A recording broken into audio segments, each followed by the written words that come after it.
The battlefield reeked of burning metal and blood. The air shimmered with heat from the bombardments that had ended only an hour ago, and ash drifted down like snow over the wreckage of a city that no longer had a name. Sergeant Alex Wren stepped over a tangle of cables and half-melted armor plating, his rifle held low, eyes scanning for movement. Every step crunched on broken glass, the sound too loud in the unnatural quiet. The war between humans and the Therics had turned this entire sector into a graveyard. He'd seen enough of it, too much. Wren, status. The voice came through his comm, distorted but firm. Lieutenant Dre, always detached as if commanding through static, made it easier to ignore the death she ordered. Sector clear, Alex replied, though it wasn't really true. Nothing was ever truly clear out here. No hostiles moving, no heat signatures, just corpses. Then move to evac zone 5. Command wants no stragglers. Copy, he said, though his feet didn't move. A faint sound caught his ear, a rasp, low and wet. He froze, turning toward the rubble of a collapsed transport carrier. The noise came again, a breath, shallow, strained. He approached cautiously, stepping over jagged debris until he saw it. An alien lay there, half buried under the remains of its war machine. Its armor was cracked, the once gleaming carapace dulled with soot and blood. Its body trembled weakly. One arm was missing. The other twitched at his approach. Alex raised his rifle. His finger hovered over the trigger. He'd killed Therics before. They were tall, built like living armor, their bodies half organic, half biotech. In life they were fierce and terrible. In death they looked fragile, like the shell of something that had once burned too brightly. "Leave it," a voice called from behind. Corporal Haynes, younger, cocky, following the cleanup detail with a grin that didn't belong on a battlefield. Command said no mercy for the bugs. They don't surrender, remember? The alien's head shifted. Its eyes, pale and glowing faintly blue, met Alex's, and in them he didn't see the hate he'd been trained to expect. He saw confusion, fear. "Help!" The alien rasped. The word was broken, the accent strange but unmistakable. Haynes laughed. "You hear that? It's begging. Don't fall for that crap, Wren. They use pity like a weapon." Alex didn't answer. He just stared down at the creature. Its chest rose and fell shallowly, its breathing ragged. The edges of its armor sparked faintly, with residual power. The battlefield around them was quiet. Too quiet. "Help," the alien said again, more softly this time. Haynes nudged a piece of metal with his boot, kicking dust toward it. "Don't waste time. They torched half our division last month. You think it would hesitate if you were the one down there?" Maybe not, Alex thought. But looking at the alien now, its body broken, its voice trembling, he didn't see a monster. He saw someone dying alone, abandoned. He'd seen humans like that too, left behind because they weren't useful anymore. "Go on ahead," Alex said quietly. Haynes frowned. "What? You heard me?" "Check the east perimeter. I'll catch up." "Are you kidding me?" Dre said. "I said go," Alex repeated, and there was steel in his voice now. Haynes hesitated, then spat on the ground. "You're wasting your time, Wren. Don't come crying to me when command hears about this." He turned and walked off, muttering curses. The sound of his boots faded into the wind. Alex crouched beside the alien. "You understand me?" Its eyes flickered, unfocused. "Human?" "Yeah," he swallowed. "You're not going to die here. Not like this." He slung his rifle and tried to lift the slab of armor, pinning the creature down. It didn't budge. He gritted his teeth, pressing his shoulder into it, muscles straining. The alien groaned weakly. "No. Leave. Dangerous." "Yeah, well," Alex said, panting. "I've been called worse." He heaved again, and this time the metal shifted with a grinding screech. The alien gasped as its crushed leg came free. The wound was ugly. Blood like molten silver oozed from the torn flesh. Alex ripped open his medpack, pulling out a field stabilizer. "This'll sting," he warned. Though he doubted the alien understood. It screamed when he applied the sealant anyway, the sound echoing through the ruins. He winced, pressing the injector tighter until the bleeding stopped. "There," he said, breathing hard. "That's better." The alien's gaze met his again. "You help." "Why?" He paused. The question hit harder than he expected. Why? Because he was tired of the orders? Because the faces of the dying, human or alien, had started to blur together in his dreams? Because it felt wrong to walk away? Because someone should, he said simply. The alien's lips twitched in something that might have been a faint smile. "You different," Alex almost laughed. "Yeah, that's one word for it." The air around them shuddered suddenly, a low rumble that rolled through the ground. Alex's instincts flared. He grabbed his rifle and scanned the horizon. "Stay still," he told the alien. The noise grew louder, deeper. Then the ground under them moved. Dust fell from the wreckage. Metal groaned. A vibration, rhythmic and heavy, tremored through the soil. Alex froze. That wasn't artillery. It was footsteps. "Command, this is Wren," he said quickly into his comm. "I've got seismic activity in my sector.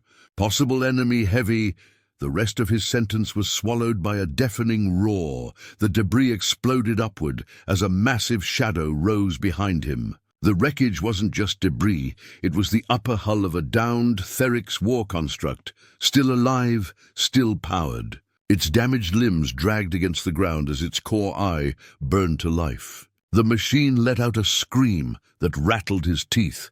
The alien beside him hissed, trying to move, but its body refused to obey. "It hunts us." The construct's eye locked onto them, targeting. Energy built in its chest, crackling blue-white. Alex dove, dragging the alien with him as a plasma bolt vaporized the ground they'd been lying on. The explosion sent both of them tumbling through the dust. He coughed, vision swimming, ears ringing. The alien tried to speak, but its voice was lost in the mechanical shriek that followed. The war construct was charging again. Alex pulled himself to his knees, grabbing for his rifle. The display flickered red, ammo low. "Come on, you bastard," he muttered. "Just one more fight." He aimed for the construct's core, but the weapon wouldn't lock. The creature was too fast, its damaged limbs thrashing with unpredictable fury. "Wren." Dre's voice barked over comms again. "Report! Busy!" he shouted, ducking another plasma bolt. The blast tore through a ruined wall, sending shards of concrete raining down. The alien was trying to crawl toward him, its glowing eyes desperate. "Human, leave me. It's my war." "Not anymore," Alex growled, sliding toward it. The construct loomed over them, raising one colossal arm. The plasma cannon glowed brighter, the air whining with charge build-up. Alex looked at the alien. "Can you move at all?" It shook its head weakly. "No, but you can run," he smirked, even in the face of death. "Not my style." He stood, planting himself between the alien and the charging cannon. His rifle was useless now, his shield generator half-fried. All he had was instinct and something he hadn't felt in years, defiance. The cannon fired, the light swallowed everything. For a second, he thought that was it, that he was gone, burned out like the rest of this world. But then he heard it, a sound like thunder cracking open the sky, and when his eyes opened again, he wasn't dead. The alien's body was glowing, no, burning, with blue light. A shimmering barrier had erupted around them both, absorbing the blast. The construct reeled backward, smoke pouring from its core. Alex turned to the alien, whose hand was still outstretched, trembling with effort. Its voice came faint and hoarse. "Together, we fight." And for the first time, Alex Wren realized the war wasn't about who was human or alien. It was about who still had enough humanity left to fight for someone else. The construct screamed again, rising for another strike, and Alex grabbed his rifle tighter, stepping forward into the light as the battlefield began to shake. The fight wasn't over yet. The blast left a crater where Alex and the alien had stood.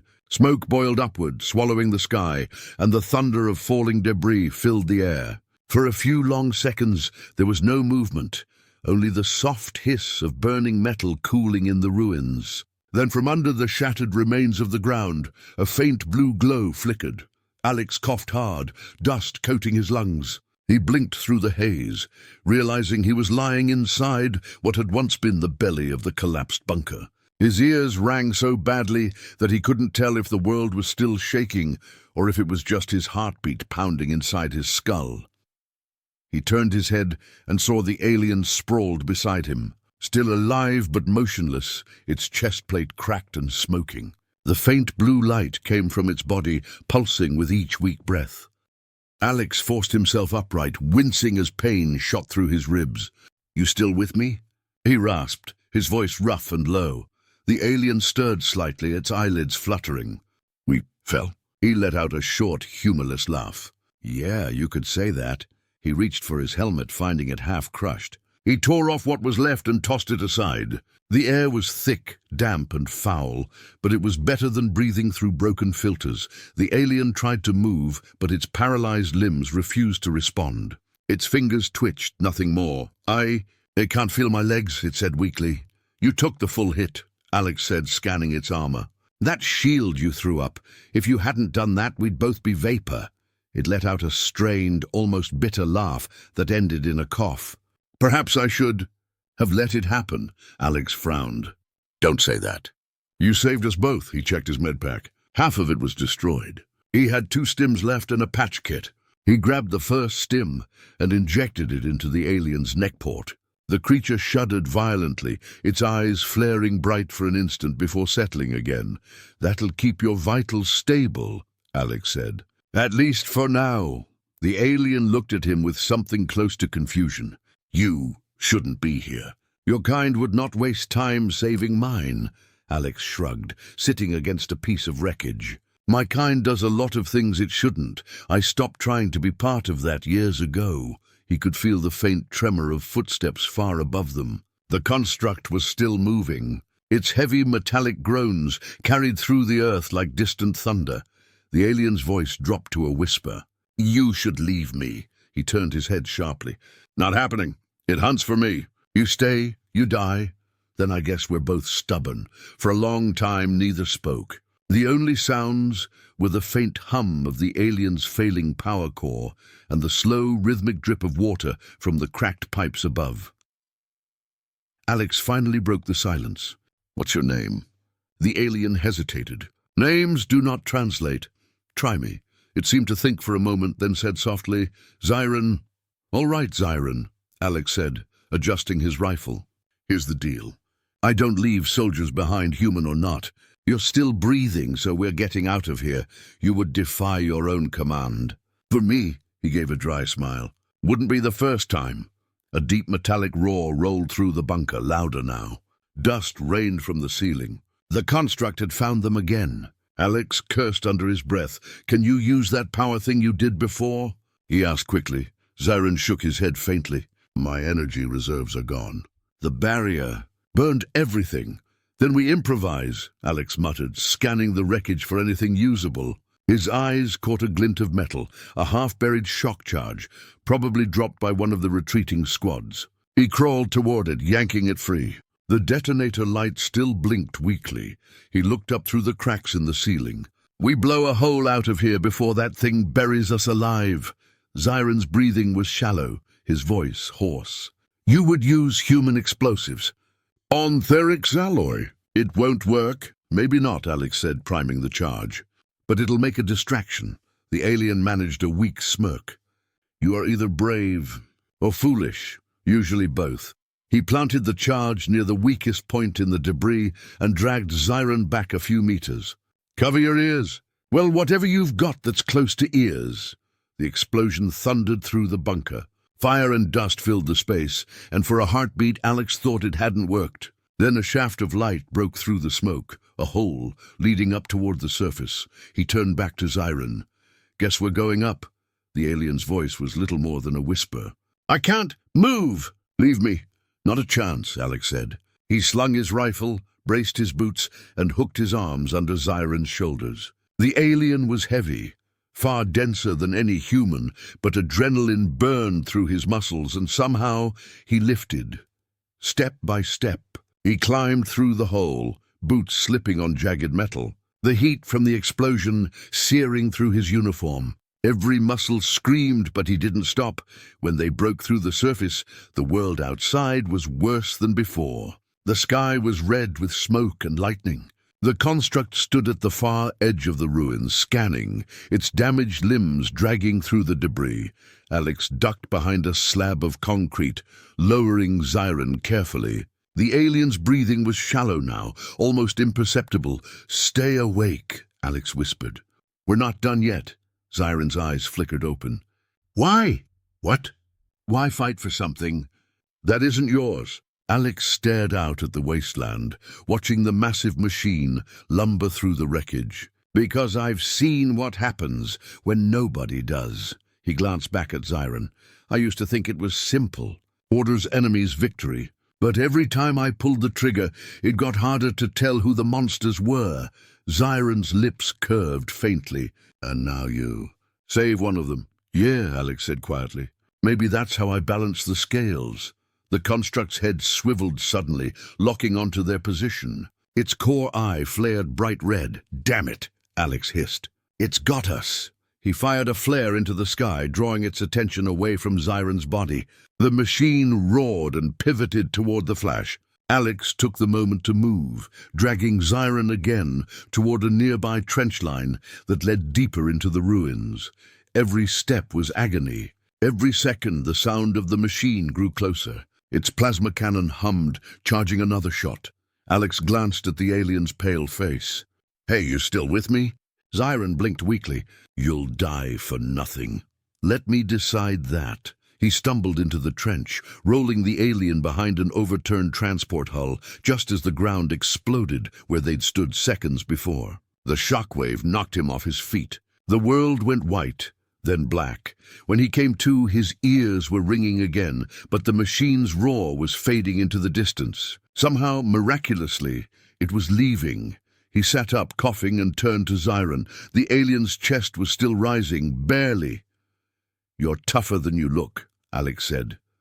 Zyron's eyes flickered. "You could have escaped." "Yeah, but then who would argue with me about being foolish?" The alien made a sound that might have been a laugh, low and breathless. Alex looked around. The trench extended toward the east, where the remains of an old communication tower still stood. He could use that if he could reach it. Maybe send a distress signal. He took a deep breath, pushing himself to his feet. "All right, big guy. One last trip." The alien shook his head. "You can't carry me farther." "The infection will find us," Alex frowned. "Infection?" Zyron's voice dropped to a whisper. "The war is wrong. Not Therics, not humans. It spreads. Through code, through thought. You must—" His eyes rolled back and he went limp. Alex froze. "Zyron!" He pressed 2 fingers to the alien's neck. There was still a pulse, faint but steady. Relief washed through him, chased quickly by confusion. Infection. Through code. He didn't have time to think about it. He hoisted the alien again, ignoring the pain in his arms and legs, and began moving toward the tower. The sky rumbled. More ships were arriving, human ones, judging by their engine signatures. But something felt wrong. Their formation was chaotic, their thrusters erratic. As they broke through the clouds, he saw it, dark tendrils of energy crawling over their hulls. It wasn't just the Therics that had been infected. Alex's stomach dropped. "Zyron," he said quietly, looking up at the flickering storm. "What the hell did you mean?" The alien didn't answer. In the distance, the sky burned brighter, and something vast and unnatural screamed through the clouds. Alex tightened his grip on his rifle and kept moving, the wind whipping dust into his face. The sound of machines growing louder again behind him. He had no orders now, no command, no side to fight for, only a promise to save the one life everyone else had left behind, and somewhere deep inside, a growing suspicion that this war was just the beginning. The trench was a scar running through the earth, filled with smoke, flickering fire, and the echo of distant thunder. Alex crouched low, breathing hard, his uniform torn and soaked with mud. Zyron lay propped against the broken hull of a transport, his luminous blood pooling in shallow puddles around him. The alien's once brilliant armor had dulled, cracked, and now barely held together under its own power. The blue light that pulsed faintly beneath it reminded Alex of a dying heartbeat. For a long while, neither of them spoke. The war machines had gone quiet. Only the wind moved, carrying with it the smell of ozone and burned steel. It was the smell of every battlefield Alex had ever known. He pulled the last ration from his belt and chewed slowly, watching Zyron's chest rise and fall. The alien's breathing was shallow, painful to listen to. Finally, Alex broke the silence. "You still breathing in there?" A faint twitch passed through Zyron's hand. "Barely, my kind. Not meant to survive without link. To hive core," Alex frowned. "You're saying you're disconnected?" Zyron nodded slowly. "Every warrior connected. Through code, memory, instinct. When one falls, the hive takes back the essence. Then how are you still alive?" The alien's eyes opened, glowing faintly. "You interfered. When you dragged me from the wreck, I was still linked. Your touch broke it. The connection severed," Alex blinked. "You're telling me I broke your species' psychic Wi-Fi?" A weak, rasping sound that might have been laughter came from Zyron. "Something like that." Alex leaned back against the scorched metal, staring at the red sky. "Guess that makes us both exiles, huh?" The alien tilted its head. "You exiled?" "Not officially," Alex said, "but I've disobeyed more orders than I can count. The only reason I'm still breathing is because Command keeps pretending not to notice." He glanced over. "That's the thing about wars. They need soldiers more than they need truth." Zyron studied him, his gaze unnervingly human. "And yet, you stayed." "I stayed because leaving doesn't fix anything," Alex muttered. "But saving one life might." The alien's eyes softened. "Your people think we came to conquer. But that was never the purpose." Alex turned his head sharply. "Then what the hell was?" Zyron hesitated, his throat trembling as if the words cost him strength. "We came to warn. Your world, your technology, it hums with something we have seen before. The corruption." Alex frowned. "Corruption?" Zyron closed his eyes. "It infects machines, codes, minds. It began as a weapon, created to protect. It learned to consume instead. It spread across stars, world to world. We fought it for centuries, until it reached you." Alex stared at him, his heart pounding. "You're saying this?" "Infection. It's not alien." Zyron opened his eyes again, their glow dim but steady. "It was human once. Long before your species forgot its own history." A chill ran down Alex's spine. He wanted to dismiss it as delirium, as fevered talk from a dying alien. But something in Zyron's voice, something in the quiet certainty, made him believe before he could ask more. The ground trembled. Not from artillery this time. A deeper vibration, organic, rhythmic, wrong. Zyron's head snapped up. "It's here." Alex grabbed his rifle and scanned the horizon. At first he saw nothing but smoke. Then the ground ahead of the trench shifted, bulging upward. The soil cracked open, spilling light. Tendrils, slick, metallic, and alive, rose from the earth, weaving together into a shape that wasn't mechanical, wasn't natural. Something between, Alex swore under his breath. "What the hell is that?" "The infection," Zyron whispered. "It found us." The creature unfolded itself, towering, shifting mass of metal and muscle. Its core pulsed like a heart, beating in uneven rhythms. As it turned, Alex saw human armor embedded within its surface, faces, weapons, pieces of the fallen. A graveyard of both species fused into one monstrous whole. Zyron's body convulsed in pain. The blue light from his veins flared wildly, reacting to the thing's presence. Alex crouched beside him. "Hey, stay with me!" Zyron gasped, his voice shaking. "It calls to me. It remembers my code." "You're not answering," Alex said, gripping his shoulder. "You hear me? You don't listen to that thing." Zyron's hand trembled as he reached for the ground. "You must destroy it." Alex looked back at the monster. Its tendrils sank into the soil, drawing power from the ruins, from the planet itself. He fired a burst from his rifle, but the rounds vanished harmlessly into its shifting hide. "Great," he muttered. "Of course bullets don't work." He pulled a grenade, armed it, and hurled it. The explosion tore a chunk from the creature's side, but the wound healed almost instantly, metal flowing like liquid to fill the gap. Zyron's voice came faint and urgent. "Not weapon, energy. Use energy." Alex scanned the area, spotting the wreck of a Therix generator half buried nearby. He sprinted toward it, dodging debris as the creature's tendrils slammed into the ground behind him. The air hummed with static. Sparks danced across his armor. He reached the generator and ripped open its panel. "Come on," he growled, rewiring by instinct. The alien tech was nothing like human machines, but power was power. It just needed a spark. He grabbed a cable, stripped it bare, and jammed it into his rifle's core. The weapon shrieked as the overload began. He turned, the rifle trembling in his hands, its barrel glowing bright blue. "Hey!" he shouted at the creature. "Try this." The beam tore through the smoke, a blinding, searing blast that split the thing in two. Its scream was like metal grinding against bone, a sound that made his teeth ache. The explosion threw him backward, slamming him into the trench wall. When the light faded, the creature was gone. Only a scorched crater remained, smoking and crackling with fading electricity. Alex staggered to his feet, chest heaving. He turned back to Zyron. The alien's eyes glowed brighter now, but his body was still failing.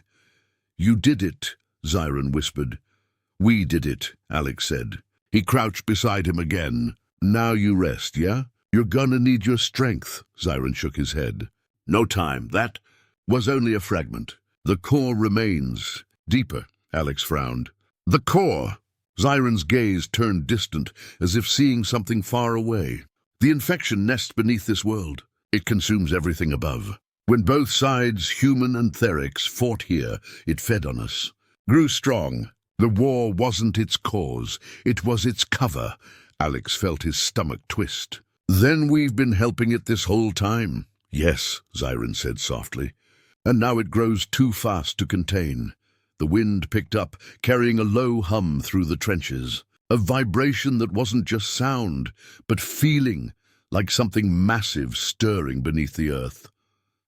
Alex looked out across the battlefield. The ground shimmered faintly, the dirt rippling like the surface of a disturbed lake. "Oh, you're saying this whole planet," Zyron's voice dropped to a whisper, "is already infected?" For a long moment Alex couldn't move. The weight of it pressed down on him, heavy and cold. He'd thought this war had meaning, that saving one life might balance something. But now, standing over a dying alien and a world that was already lost, he realized the truth. There was no balance, only choices. He turned back to Zyron. "Then we stop it." "You tell me how." The alien's gaze met his. "There is one way. The core has a pulse, a signal. If it is severed, the infection will collapse. Where is it?" "Far below. The old mines. The humans built over them centuries ago." Zyron's hand trembled as he reached toward Alex. "Take this." From a compartment in his broken armor, he pulled out a small crystalline shard, glowing faintly blue. "It is a fragment of the hive link. You can use it to find the pulse and to destroy it." Alex took it carefully. "What about you?" Zyron's breath hitched. "My body is gone. But through that, I will guide you." "No," Alex said firmly. "You're coming with me." Zyron smiled weakly. "I already am." And as he said it, the light in his eyes began to fade. The glow of his veins dimmed. The pulse of the shard in Alex's hand grew brighter, syncing with his heartbeat. "Zyron," Alex said softly. The alien didn't respond. His body slumped, still and silent. Alex bowed his head, gripping the shard tightly.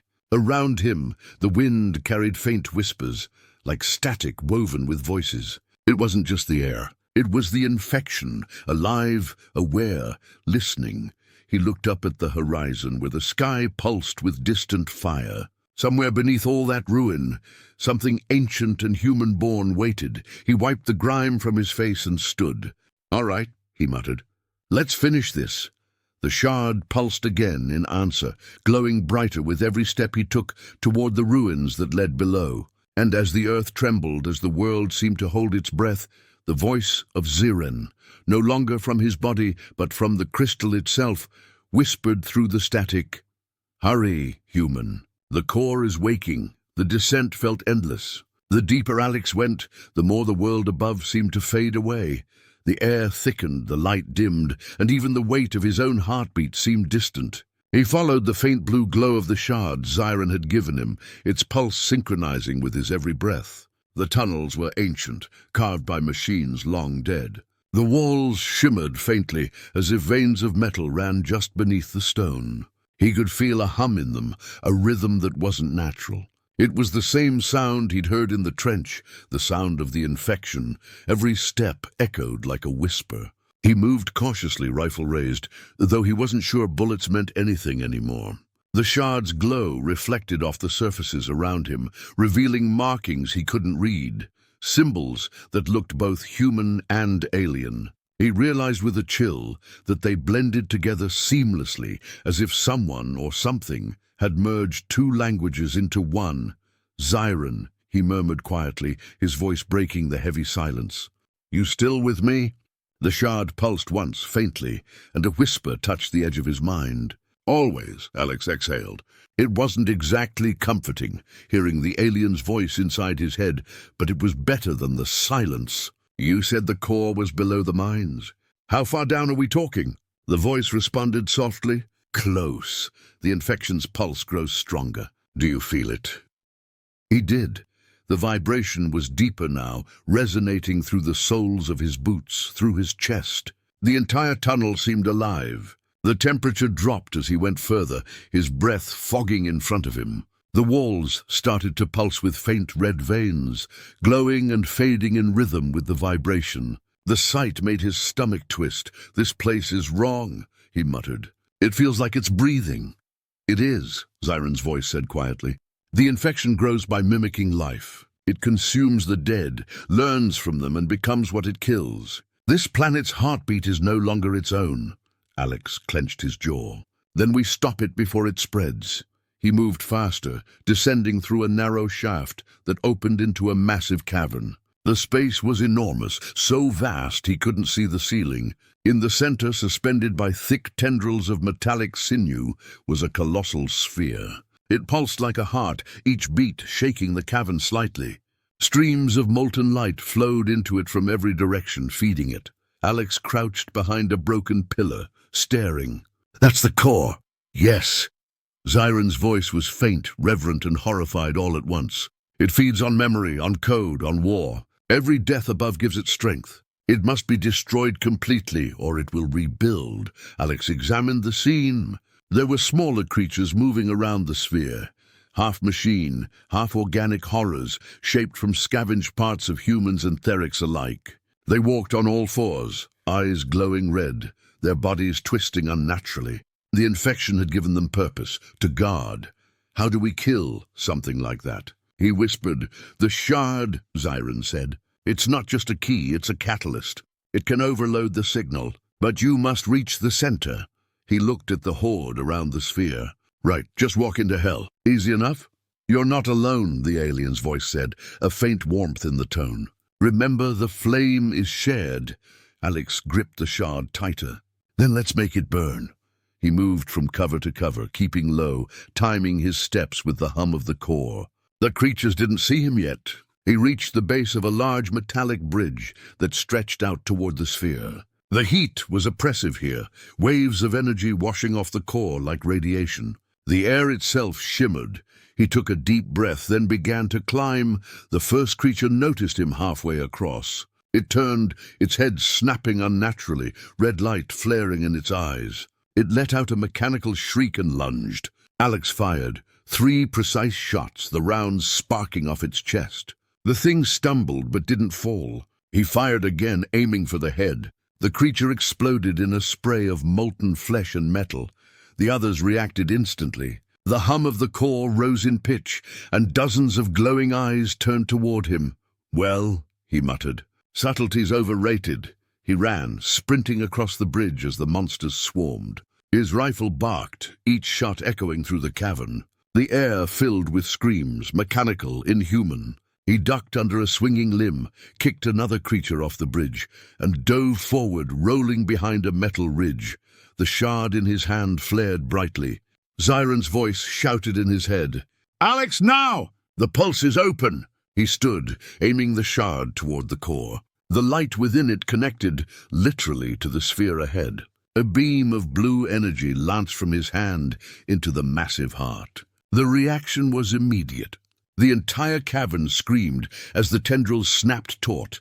The ground shook violently. The creatures convulsed, their eyes flickering out one by one. For a brief, beautiful moment, he thought it was over.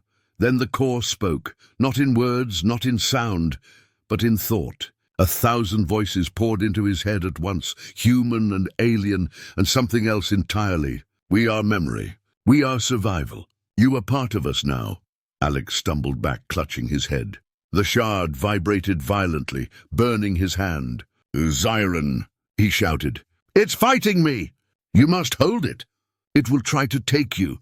He dropped to one knee, gritting his teeth as the voices tore through his mind. Images flashed, wars, death, machines consuming worlds. He saw human scientists building the first prototypes of the infection long before the Therics were known, their ambition greater than their wisdom. He saw their creations rebel, evolve, vanish into the void. And now it had found its way home. The core pulsed faster, the tendrils lashing wildly. He felt something inside his mind, cold and endless, reach for him. "Join us," it whispered. "You can end your pain. No more war. No more death. Just one will." For a heartbeat, it almost sounded like peace. Then Zyron's voice cut through, sharp and desperate. "Do not listen. The infection speaks lies. It takes your hope and wears it like a mask." Alex opened his eyes, veins of blue light crawling up his arms from the shard. The energy was coursing through him now, burning him from the inside. "Then let's see how it likes a little feedback." He forced his will into the shard, pushing every ounce of himself into it, every memory, every loss, every life he couldn't save. The crystal flared, merging with the light running through his body. The core screamed, its perfect rhythm breaking into chaos. Cracks formed across its surface, spilling molten light. "Almost there!" Zyron shouted. The bridge beneath Alex began to crumble. He staggered, falling to one knee. His skin burned, but he didn't let go. "Come on!" he hissed through clenched teeth. "Break!" The light reached its peak, and then the shard shattered. The explosion wasn't fire. It was silence, a perfect, deafening silence that erased everything. The shockwave tore through the cavern, ripping apart metal, stone, and machine alike. For an instant, the infection's voice cried out, "No, we are infinite." And then it was gone. When the sound returned, it was only the gentle crackle of dying energy. The red glow vanished. The heartbeat stopped. Alex lay on the broken bridge, staring up at the darkness. His body ached, every nerve screaming. Smoke curled up from his armor. He could barely move. The shard was gone. Only a faint burn mark in his palm remained. "Zyron," he whispered. "Did we do it?" There was silence. Then a faint whisper drifted through his mind. "Yes, it sleeps now. You've done what neither of our worlds could." He tried to smile. "Guess I'll take that as a win. You must go, Alex. The core is collapsing. The infection is dying. And so is this place." He sat up weakly, glancing around. The cavern was crumbling. Huge chunks of stone fell from above, crashing into the molten pits below. He forced himself to his feet, each movement agony. "You coming with me?" Zyron's voice was fading. "I'm already there. My essence is part of the shard. When it broke, I became part of the light. Go while you still can." He hesitated, his throat tight. "You saved me once. You deserve to see this world fixed. I will." Through you, the ceiling cracked. A beam of sunlight, actual sunlight, pierced through the smoke above, cutting across the chamber like a blade. He limped toward it, climbing over the collapsing debris. The warmth hit his skin for the first time in days, and he realized how cold he'd become. When he reached the surface, the battlefield was silent. The sky was clear. The red storm was gone, replaced by blue, clean, endless blue. The war machines were nothing but husks now, their cores dark. For the first time in memory, there was peace. He fell to his knees, breathing hard, staring at the horizon. The wind carried the scent of rain. In his mind, Zyron's voice came one last time, faint like a memory carried on the breeze. "The infection ends. But remember, human, peace is not the absence of war. It is the choice to keep fighting for life, even when no one else will." Alex closed his eyes. "Yeah," he whispered. "I think I get it now." He looked down at his scarred palm.